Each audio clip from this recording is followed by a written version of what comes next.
स्वः तत्सवितुर्वरेण्यं भर्गो देवस्य धीमहि धियो यो नः प्रचोदयात्। ओम शांति शांति शांति। आज विज्ञान के आधुनिक युग में भौतिकवाद काफी उन्नति कर चुका है।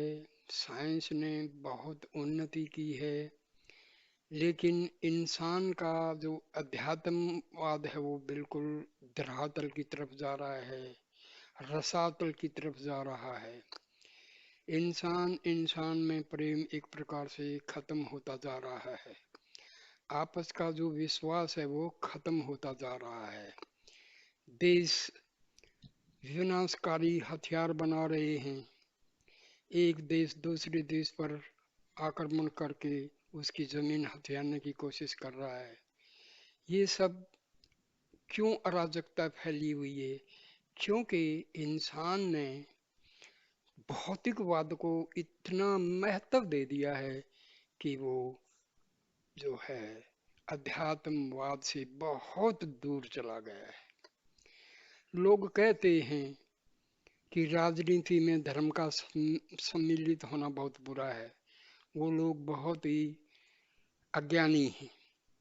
जहाँ राजा, पहले राजा होते थे वो हम अपने गुरु रखते थे, राजगुरु रखते थे, राज पुरोहित रखते थे, क्योंकि वो अत्याचार से बचेंगे और जनता को अपनी संतान के समान वो मानेंगे। तो आज आज भारत में क्या हाल है?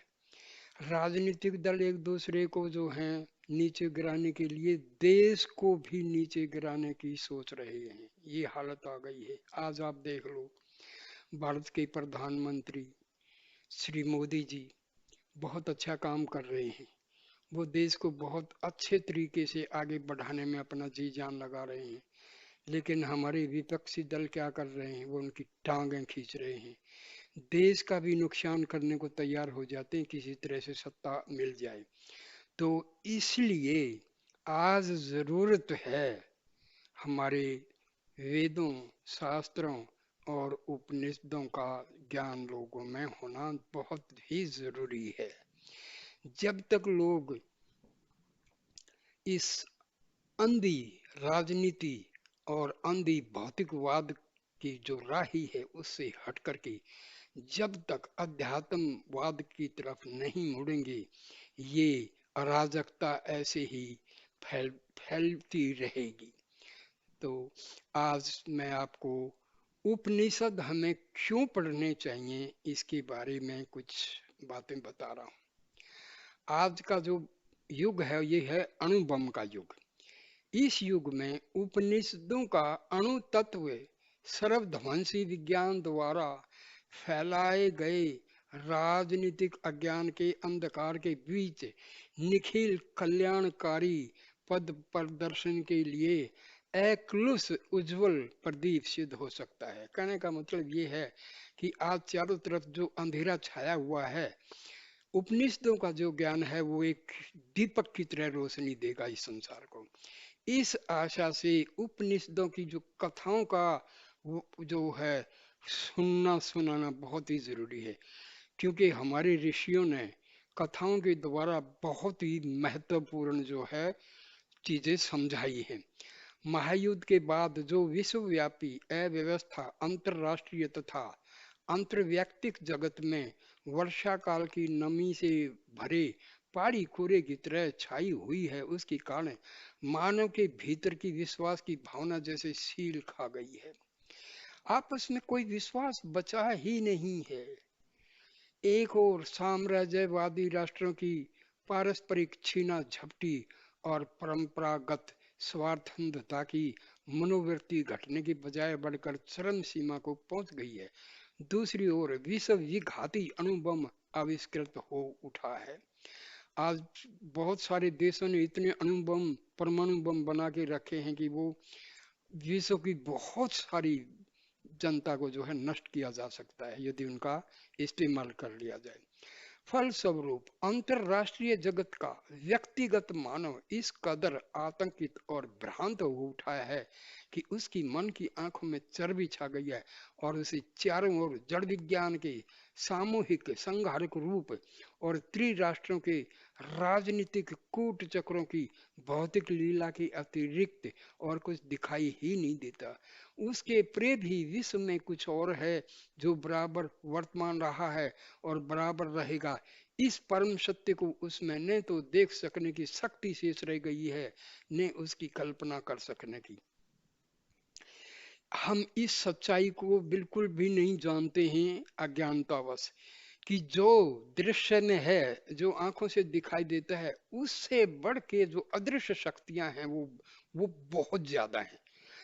अदृश्य जो है, आंखों से जो दिखाई नहीं दे रहा है इस ब्रह्मांड में, वो अधिक है बनिस्बत जो दिखाई दे रहा है। ऐसी दिशा में उपनिषदों का ज्ञान अंतःकरण की दृष्टि को पैनी करने और सूक्ष्म सत्य को ग्रहण करने की शक्ति को बढ़ाने के लिए अत्यंत सहायक सिद्ध होगा, ऐसी आशा की जा सकती है। कुछ संकीर्ण मनोवृत्ति और संकुचित बुद्धि वाले युगपंथियों में यह भ्रम फैला हुआ है कि उपनिषदों में पौराणिक विश्वासों और प्रतिक्रियावादी धार्मिक भावनाओं का प्रचार किया गया है। अरे कुछ राजनीतिक दल तो जो है मनुस्मृति का ही जो है अपोज वो कर रहे हैं। मनु महाराज कितने महान विद्वान, महान महर्षि हुए हैं, उनकी जो है बनाई हुई मनुस्मृति को ही जो है गालियां देते हैं लोग, कि भारत में जो जातियां फैली हैं, जो जो जातियां हैं, ये ब्राह्मण है, क्षत्रिय है, ये शूद्र है, ये वैश्य है, ये भाई इंसान के जो गुण हैं, उसकी बुद्धि है, उसका जो लेवल उसके हिसाब से बना है, उसमें कुछ गलत नहीं है, लेकिन लोगों ने बना दिया है एक ऐसा, मतलब वे भ्रम फैलाया गया है। तो ये कहानियां जो हैं हमें पढ़नी चाहिए उपनिषदों की।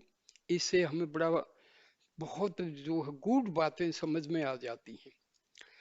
तो वर्तमान ये जो कहानियों का मैंने काफी पहले बनाए हैं और मैं बना रहा हूं, तो ये क्यों जरूरी है? क्योंकि इनके द्वारा बहुत सारी ऐसी बातें स्पष्ट हो जाती हैं जो हम अज्ञानतावश जानते नहीं। हमारे जो मूर्खता का पूर्ण जो भ्रम है वो मिट जाएगा, ऐसा विश्वास किया जाता है। वास्तव में उपनिषदों में जिस सूक्ष्म और गहन और साथ ही उदार और सार्वभौमिक तत्व का प्रचार किया गया है, वह धर्म अधर्म और पाप पुण्य से एकदम परे है। धार्मिक ढोंग से परे लौकिक और वैदिक कृत्यों की जैसी निंदा उपनिषदों में की गई है, वैसी आजकल के घोर नास्तिक भी नहीं करते। उपनिषदों का ज्ञान पूर्ण वास्तविकता और ठोस वैज्ञानिक सत्यों के आधार पर प्रतिष्ठित है।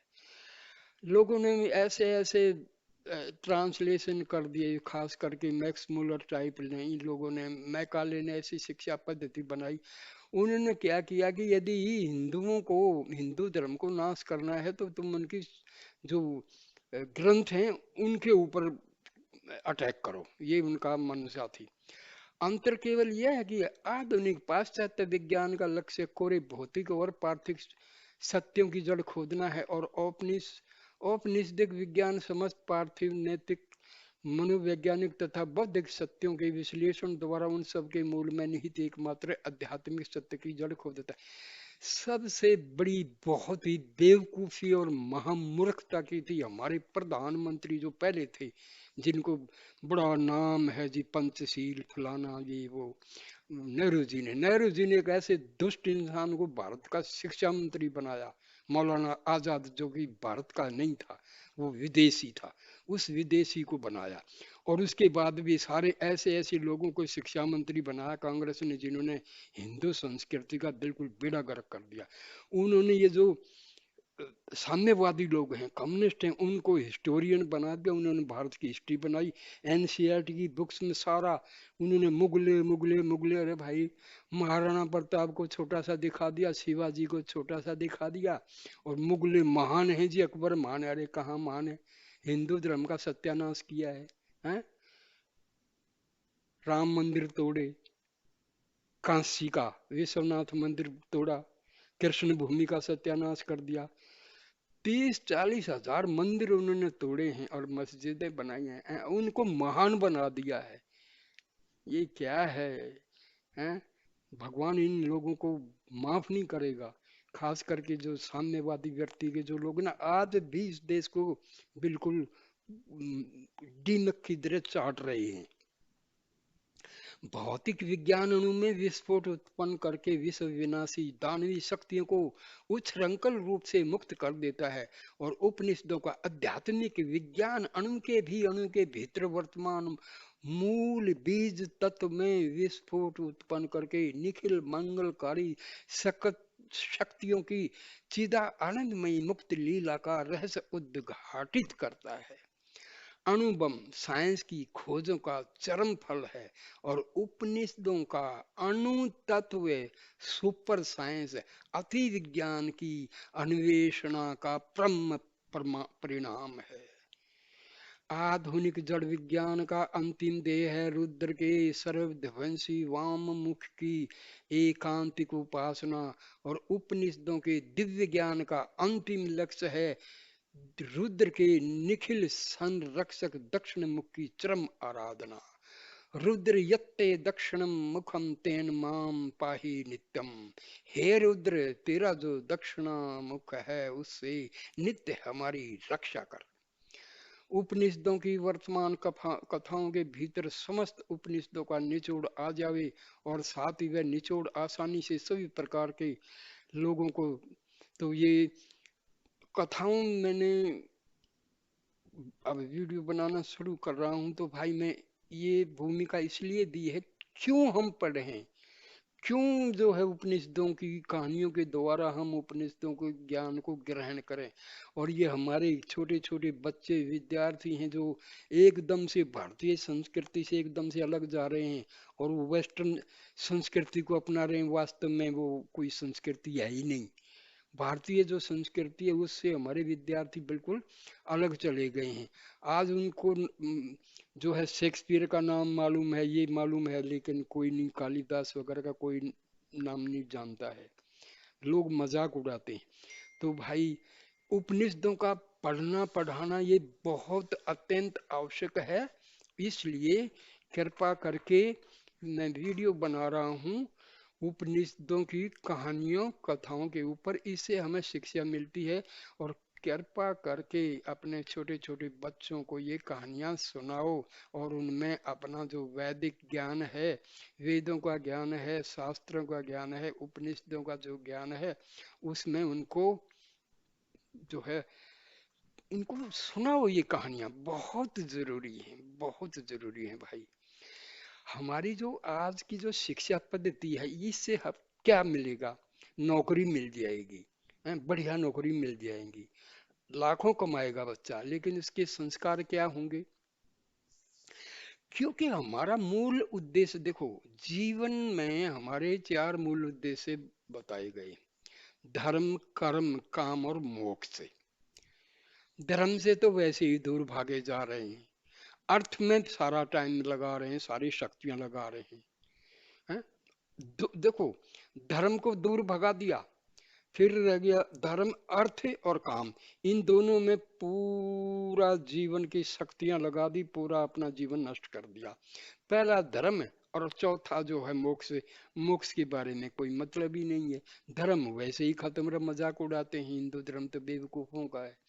तो भाई अपने बच्चों को ये कहानियां जरूर सुनाओ, ये आपका कर्तव्य है, अपने बच्चों को बहुत ही जरूरी है। अपना जो संस्कृति है, अपने वेद हैं, ग्रंथ हैं, पुराण है, रामायण है, महाभारत है, टीवी में भी आजकल प्रोग्राम ऐसे आ गए हैं, बस जी ये है बॉस, बिग बॉस, ये बॉस, अरे भैया बेड़ा गर्क कर दिया। और पिक्चरों में तो ये बस जी, पंडित और जो है ना मंदिर, पंडित तो दुष्ट दिखा दिया और मुल्ला जी को दिखा दिया जी बहुत ही नेक इंसान है। क्योंकि कहानी लिखने वाले भाई कौन है? तो भाई ज्यादा ना बोलते हुए कृपा करके अपने बच्चों को उपनिषदों की ये कहानियां आप जरूर सुनाइए। बहुत जरूरी है ताकि आपके बच्चे जो हैं वो अपनी धर्म संस्कृति के बारे में जान पाएं। तो दोस्तों प्लीज ये जो वीडियो है इसको बच्चों को भी दिखाना और दोस्तों को भी दिखाना, और भैया कृपा करके मेरी जो चैनल है उसको सब्सक्राइब कर देना। मैं अब अच्छे अच्छे एक से बढ़िया बिल्कुल अपना जो सनातन धर्म के बारे में एक से एक अति उत्तम वीडियो आपके पास उपलब्ध कराऊंगा। नमस्ते मेरे दोस्तों, नमस्ते नमस्ते, ओम शांति शांति शांति।